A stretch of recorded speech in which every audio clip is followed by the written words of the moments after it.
안녕하세요. 닥터 꼬집입니다.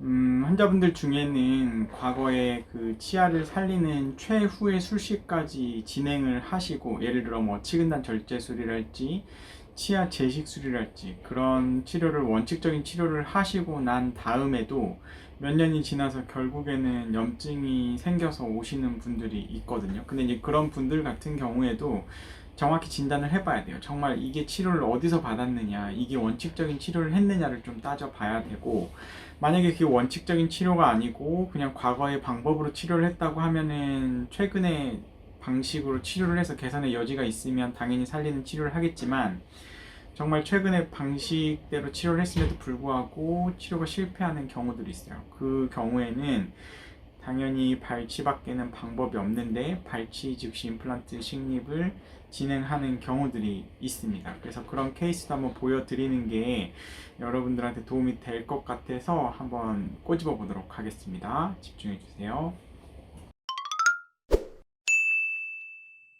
네, 5년 전에 치아 재식술을 받은 어금니가 염증이 있고 부어요 라고 이제 오셨어요.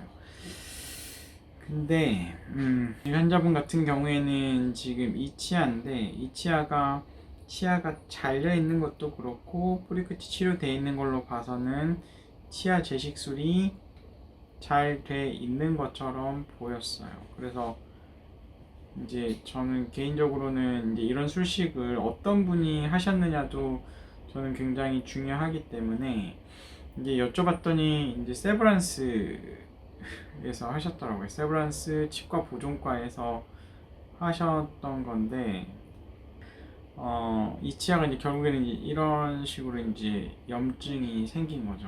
근데 이제 자세히 보면 이 주변으로 해서 아무래도 치근이 약간 흡수가 일어나고 있어요. 치근이 흡수.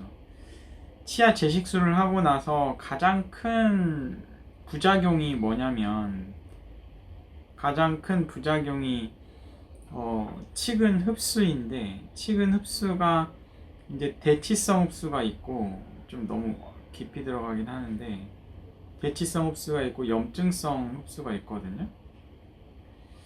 근데 대치성 흡수는 이제 그 이게 치아가 뽑혔다가 밖에서 치료를 하고 다시 집어 넣는 거기 때문에 이 치근의 표면에 다시 인대가 생성이 되고 하면은 좋은데, 이 뼈랑 이 치아랑 다이렉트로 달라붙는 거예요. 그래서 이 뼈에 어떻게 보면 파골세포, 뼈를 파괴하는 세포들, 그런 것들이 치아를 갖다가 어떻게 보면 흡수를 하면서 점점 치아 뿌리가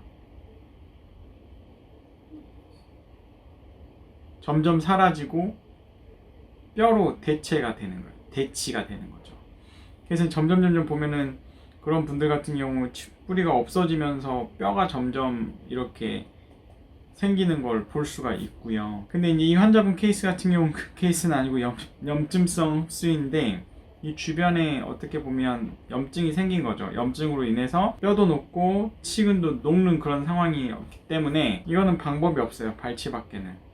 다시 재치료를 한다고 해도, 재치료는 이제 치아 재식술밖에 없는데, 치아 재식술을 한다고 해도 이 치근면에 아마 세포들이 다 죽어 있는 상태이기 때문에 아마 성공률이 완전 없다고 보시면 되거든요. 그래서 이 환자분 같은 경우에는 이제 이 치아도 문제지만, 이 치아 같은 경우 그때 두 번째 치아도 멀쩡해 보이지만 이제 씹을 때 뭔가 찌릿한 느낌이 계속해서 있으신 거고, 이제 이런 치근을 자세히 보면 여기 치주 인대 공간이 굉장히 넓어져 있는 모습을 볼 수 있거든요. 그래서 이런 부분들은 대부분은 크랙이 있어요. 크랙. 치아에 수직적으로 금이 간 거죠. 금이. 그래서 이런 분들 같은 경우에는 발치밖에 방법이 없기 때문에 이 두 군데를 갖다가 이렇게 디자인을 해서 임플란트를 진행을 하기로 한 거예요. 그래서 옆에 CT상에서도 보면 이 치아의 앞쪽 부리 쪽으로 이 주변으로 뼈가 완전히 녹은 걸로 봐서는 크랙이 맞고, 제가 이제 임플란트를 할 때는 제대로 임플란트를 하는 게 굉장히 중요하다고 말씀을 드렸죠. 그리고 이 하악 임플란트를 할 때 가장 중요한 거는 이쪽 아래쪽에 이렇게 이제 신경관이 지나가기 때문에 아래 턱뼈 아래에 이거를 건드리지 않는 게 굉장히 중요하고, 이 결국엔 임플란트를 하는 게 이 위쪽에 보철물을 하기 위해서 임플란트를 하는 거기 때문에 이 보철물의 디자인을 먼저 하고 거꾸로 임플란트 위치를 잡아서 들어가게 되면 이렇게 이제 신경이랑도 떨어져 있고 이상적인 위치의 임플란트를 디자인할 수 있다라고 다른 영상에도 설명을 드렸고, 그래서 이제 실제 치료를 해보니까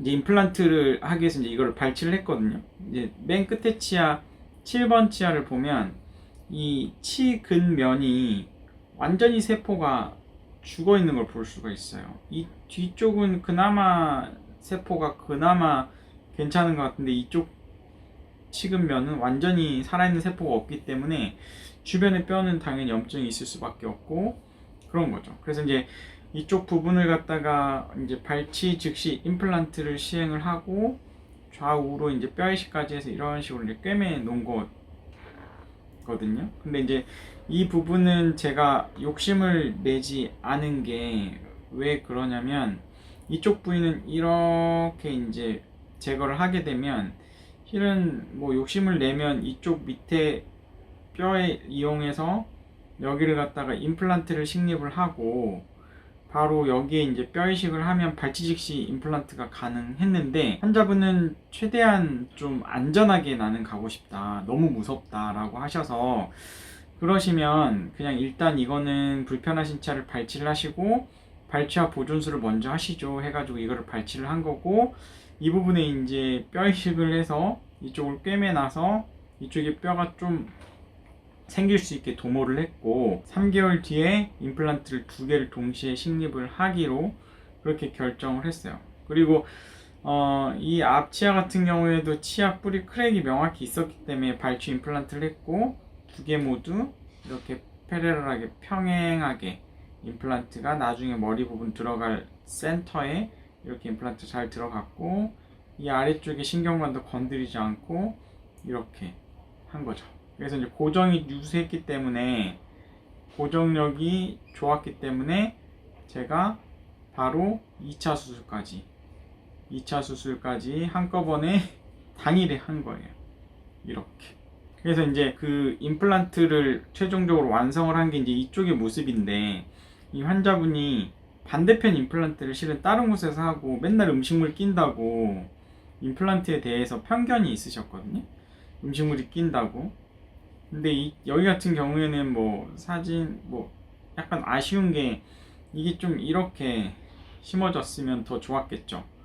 이렇게 심어졌다 그러면 이제 아무래도 이쪽 스페이스 공간이 작아지고 이제 이쪽에 보철물도 좀 더 완성적으로 만들어줄 수 있지 않았을까 라고 생각을 했고, 이 부분도 아마 보철물만이라도 재제작하고 싶다고 하셔서 이 부분에 보철물 제작도 하기로 하신 거예요. 그래서 저희 병원에서 한 임플란트는 이 2개를 임플란트가 붙어 있는 거는 묶는 게 원칙이기 때문에 묶었고, 이렇게 센터 부분에 정확하게 임플란트가 식립이 됐고, 이걸 지르코니아 크라운으로 커스텀 어버먼트하고 한 거고, 다른 치과 임플란트 같은 경우에는 임플란트의 위치는 괜찮아 보이는데 이쪽 보철물이 다 깨진 거예요. 그래서 이제 PFM이라는 보철물을 했는데, 이걸로 한다고 해서 무조건 이렇게 깨지는 건 아니지만 이제 음식물이 너무 많이 껴서 처음부터 그랬다고 하시더라고요. 그래서 이쪽 음식물 안 껴서 참 편안하고 이쪽도 좀 바꿨으면 좋겠다라고 하셔서 뭐 재수술을 할지 보철물만 교체를 할지를 갖다가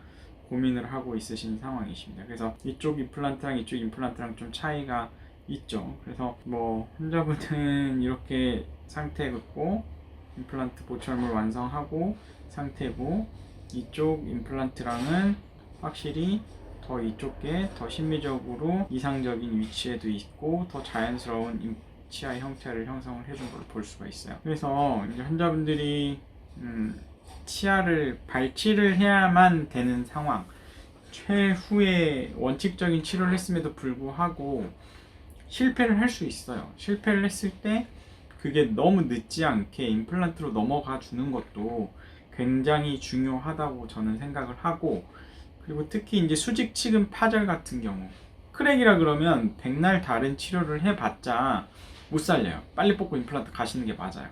그래서 그런 거를 갖다 제대로 진단을 하고 CT나 모든 수단을 동원해서 진단을 할 때는 정확하게 하기 위한 노력들을 좀 하시기를 바랍니다. 이 영상이 뭔가 임플란트를 고민하고 계시는 분들한테 도움이 되셨으면 좋겠고요. 이 영상이 도움이 되셨다고 하시면 닥터 꼬집 치과 DM 좋아요와 구독 꼭 요청드리고요. 알림 설정도 부탁드립니다. 감사합니다.